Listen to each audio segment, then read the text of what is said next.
महाराष्ट्र की राजनीति में राष्ट्रवादी कांग्रेस पार्टी के भीतर चल रही हलचल के बीच आरोप प्रत्यारोपों का दौर फिर तेज हो गया है। वरिष्ठ भाजपा नेता राधाकृष्ण विखे पाटिल द्वारा शरद पवार पर अब उनकी राष्ट्रवादी समाप्त हो गई है वाले बयान के बाद पूर्व गृह मंत्री और राष्ट्रवादी कांग्रेस के वरिष्ठ नेता अनिल देशमुख ने तीखी प्रतिक्रिया व्यक्त की है। देशमुख ने कहा कि राधाकृष्ण विखे पाटिल को शरद पवार पर टिप्पणी करने की पात्रता नहीं है। सत्ता और पदों के लोभ में उन्होंने नैतिकता, सिद्धांत और निष्ठा गिरवी रखकर भाजपा में प्रवेश किया।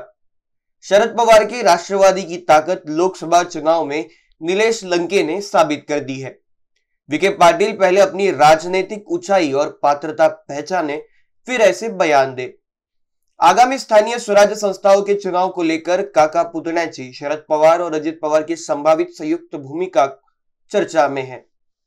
इस विषय पर देशमुख ने कहा कि स्थानीय स्तर पर कांग्रेस, उद्धव ठाकरे गठ और अन्य सहयोगी दलों के साथ चर्चा कर गठबंधन करने की पार्टी की तैयारी है। उन्होंने बताया कि हर जिले के नेताओं को निर्णय लेने का अधिकार दिया गया है। नागपुर जिले की राजनीतिक स्थिति पर बोलते हुए उन्होंने कहा कि पार्टी के पास कई इच्छुक उम्मीदवार हैं और योग्य उम्मीदवार चुनने की प्रक्रिया शुरू है। कुछ जगहों पर आघाड़ी कर कॉमन चुनाव चिन्ह पर भी चुनाव लड़ने की तैयारी है। उन्होंने कहा कि चुनाव आयोग द्वारा ऑफलाइन प्रक्रिया शुरू किए जाने के बाद जिन उम्मीदवारों को पार्टी ने हरी झंडी दी है वे नामांकन भरने में जुट गए हैं। नगराध्यक्ष चुनाव में भाजपा द्वारा नेताओं के परिजनों को टिकट देने पर भी देशमुख ने निशाना साधा। उन्होंने कहा कि भारतीय जनता पार्टी जैसी बड़ी पार्टी को क्या बाहर उम्मीदवार नहीं मिलते? कई जगहों पर भाजपा के बड़े नेताओं ने अपने रिश्तेदारों को टिकट दिए हैं। ये साफ दिखाता है कि उन्होंने अपने ही घर के लोगों को प्राथमिकता दी है।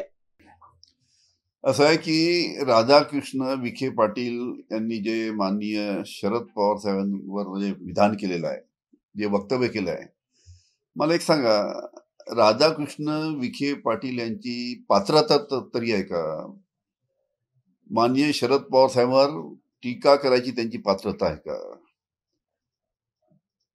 अरे, राधाकृष्ण विखे पाटील हे सत्तेसाठी नैतिकता, तत्व, निष्ठा गहाण करून भारतीय जनता पार्टीत गेलेले आहे। आणि राहिला आता प्रश्न माननीय शरद पवार साहेबांच्या पक्षाच्या अस्तित्वाचा, ते तर पवार साहेबांच्या राष्ट्रवादी काँग्रेसनी लोकसभेच्या निवडणुकीमध्ये निलेश लंकेच्या माध्यमातून राधाकृष्ण विखे पाटील यांना दाखवून दिलेलं आहे। त्याच्यामुळे राधाकृष्ण विखे पाटलांनी आपली उंची ओळखायला पाहिजे, आपली पात्रता ओळखायला पाहिजे आणि मग टीका करायला पाहिजे। आता प्रफुल्ल पटेल साहेब काय बोलले, त्यांनी कोणाबद्दल बोलले, कोणाला उद्देशून बोलले, हे स्वतः माननीय प्रफुल्ल पटेल सांगतील, त्यांना आपण विचारायला पाहिजे। असं आहे की स्थानिक स्वराज्य संस्थेच्या निवडणुकीमध्ये जे आमचे सर्व घटक पक्ष आहे, त्या घटक पक्षांच्या बरोबर युती करावी अशा पद्धतीच्या सूचना आमच्या पक्षाकडून आलेल्या आहेत। त्याच्यामुळे स्थानिक स्तरावर जे नेते आहेत प्रत्येक जिल्ह्यामध्ये त्यांना ते अधिकार दिले आहेत। त्यांनी काँग्रेसची चर्चा करावी, त्यांनी उद्धवजी ठाकरे यांच्या राष्ट्रवादीची चर्चा करावी, बाकीचे अनेक मित्रपक्ष आहेत त्यांच्याशी चर्चा करून हा निर्णय घ्यावा अशी आमच्या पक्षाची भावना आहे। तशा पद्धतीच्या सूचना आम्ही दिलेल्या आहेत। असं आहे की आमच्या पक्षाकडे मोठ्या प्रमाणात इच्छुक उमेदवार आहेत, त्याच्यामुळे अ ला निवडायचं की ब ला निवडायचं की क ला निवडायचं या बाबतीत आता आमची सर्व सर्कस चालू आहे।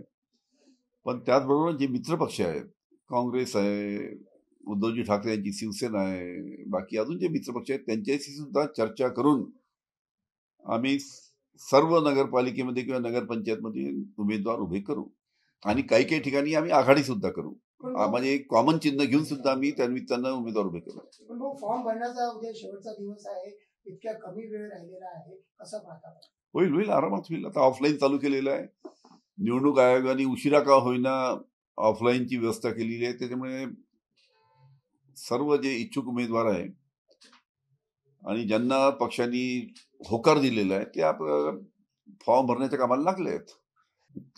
दिसतं तसंच की जे मोठे मोठे भारतीय जनता पार्टीचे नेते आहेत त्यांच्याच घरामध्ये पत्नीला, ते कोणी मुलाला, तर कधी सुनेला, म्हणजे बाहेर त्यांना उमेदवार मिळत नाही की काय, मला समजत नाही काय. तर म्हणून अनेक ठिकाणी अशा पद्धतीनं त्यांनी आपल्याच घरच्या लोकांना तिकीट दिलेलं आहे असं दिसतं. बीसी न्यूज के लिए वीडियो जर्नलिस्ट अखिलेश के साथ अभिषेक पानसी की रिपोर्ट।